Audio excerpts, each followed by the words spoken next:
I'm making my thermogourmand vanilla cupcakes today, and I just want to show you how to access the modes via your created recipes. Now you can see that if I click my self-raising flour, it comes up with the scales, right?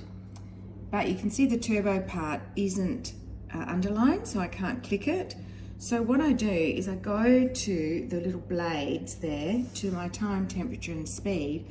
You've got manual setting and you've got mode. So if you click mode, you come up with all the modes that you can use in your created recipes. So I'm using turbo, whoops, come back, turbo. And it was 0.5, so I use the selector to go to 0.5 and then choose turbo and 3 times.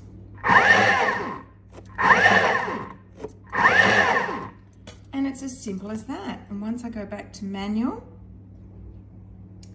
close that, and we're open and ready to take the flour out and put it aside and continue with the recipe.